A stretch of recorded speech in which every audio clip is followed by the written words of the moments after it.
Today we're going to be talking about Zapier, which is a really cool automation tool that we're really excited about at Mews. So today we're going to start off by I'm going to be telling you about Zapier and how you should employ it in your hotel. Then Robert from Zapier is going to be joining us. So me at Mews, so I'm the Marketplace product manager. So I look after anything that connects to Mews. So anything that connects to our API and is available in our marketplace, such as Zapier. And Robert is a customer success champion at Zapier, and he's the type of person who, when you get started with Zapier, will be helping you and pretty much setting you up to be successful in your hotels. So Zapier is an application which needs an API to connect to. And an API, it's called an application programming interface.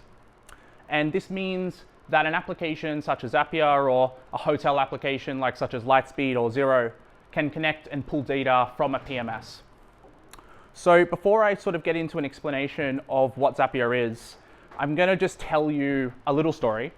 So the hotel I worked at back in Australia about 3 years ago, we used a PMS, which I won't say its name, and it didn't have an API. So a lot of people that work in hotels, they know that thing about minibar, and it's like at the beginning of your shift, you print off this report with all the columns of different rooms. You put in there the items that were out of stock the previous days, and you fill in this piece of paper that then at the end of the day, you take it to reception and they enter it into the PMS.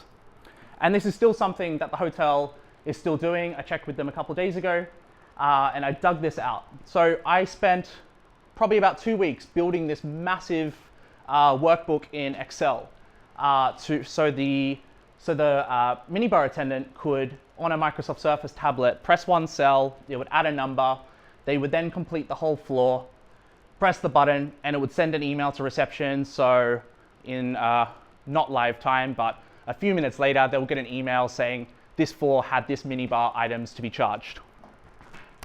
And the reason I had to do this was because the system didn't have an API. And this was the hackiest way I could do it, by exporting some reports from the PMS in an Excel format and then including them in this workbook.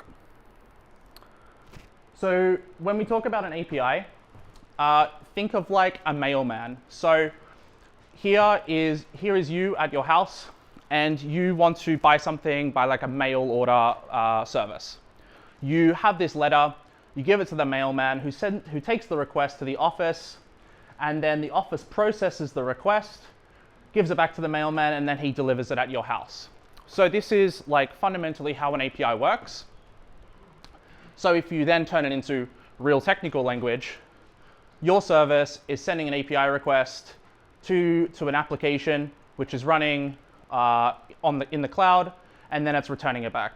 And obviously, unlike a mailman, this is happening in milliseconds. So because we have an API, we were able to build a connection to Zapier and allow this to happen. So today, we're going to be focusing on these three areas because everyone here is senior managers, and these are the areas you care most in your hotels. And these are just three parts that make up this entire guest journey.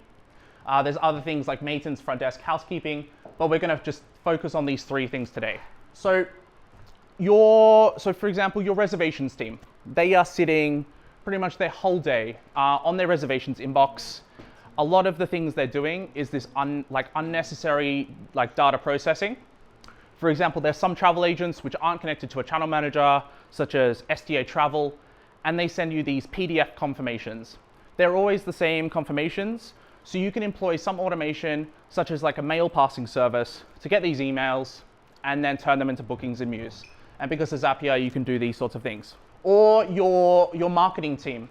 Do they really have a strong strategy? Are they segmenting their guests? Are they, if you're a hostel environment, your guests that are under the age of 25, are you putting them into a separate mail distribution list? So then you can target them with things like recurring travel. If you're a chain, you should be inviting them to your other properties. The guests that are over a certain age, you probably want to target them with package offers such as bed and breakfast rates and things like golf tours and tickets. etc. And then your sales team. So your sales team, every time a brand new company stays at your hotel, is your sales team putting this into a CRM? And are they reaching out to that company to sort of negotiate a corporate rate? Are they identifying these patterns where the new companies are coming over and over again? And these are things which everyone says they do in their hotels. They may do it, but a lot of people let these slide. So a lot of the people here today already have Mews installed in their hotel.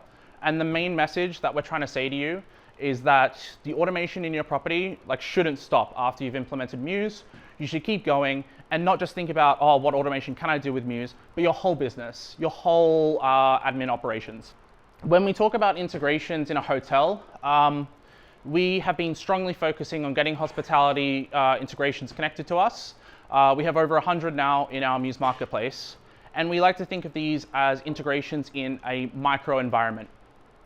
And that said, because of Zapier, we now have over 1,000 integrations. Because Zapier has 1,000 integrations, we have the hospitality integrations, and now this is expanding you to the macro environment. And you can now start thinking about things just outside of the hospitality landscape and really automating your whole business. I pulled 3 from the list of integrations that Zapier allows us to do, because these are the ones which hit those 3 departments that I was speaking about earlier. And the number 1 is Pipedrive. So Pipedrive's our CRM at Mews. So when I first started at Mews, I've never actually heard of Pipedrive, and I was blown away about how we're organizing our sales processes, our marketing processes, even our integration processes by thinking of pipes and different workflows associated with those. So with Pipedrive, you should employ this, connect it to Mews. So every new company, every new travel agent that when you get a reservation into Mews, you should be creating a deal and a task for your sales team to follow up, start speaking to these corporate contacts, and then overall negotiating a corporate contract. MailChimp, you should be segmenting your guests. A lot of people, I stay in hotels, and I'm the type of person that always subscribes to the newsletter just because I want to see what they're doing. And the things I've seen haven't been the greatest. You should be targeting your guests more granular than just putting them to one distribution list, because people are going to unsubscribe. And it goes back to what I was saying earlier. If you have younger guests, they are most likely traveling, and they're going to want to have the best deal. So you should target them with a better deal and encourage them to stay at your sister properties. And same with older guests, targeting them with golf tickets, tours, etc.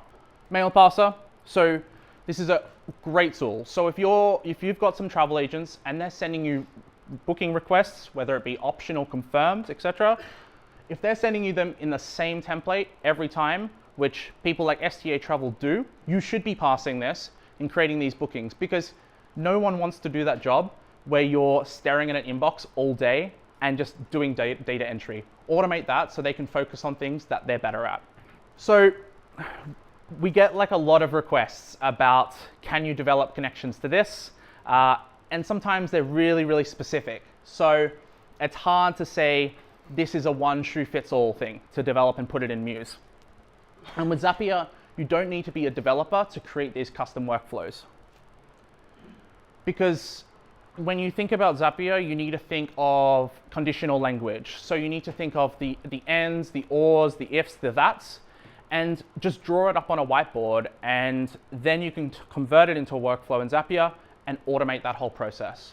So this is something you really need to remember. So on Monday, so please grab everyone, all your HODs, get a whiteboard and draw out the entire process in a flowchart, because you can start to identify these things that people are doing, and then you start questioning, why am I paying a staff member to do these sorts of things? And this is why no one's subscribing to my marketing newsletter. Yeah, please, Monday morning. That's everyone's homework.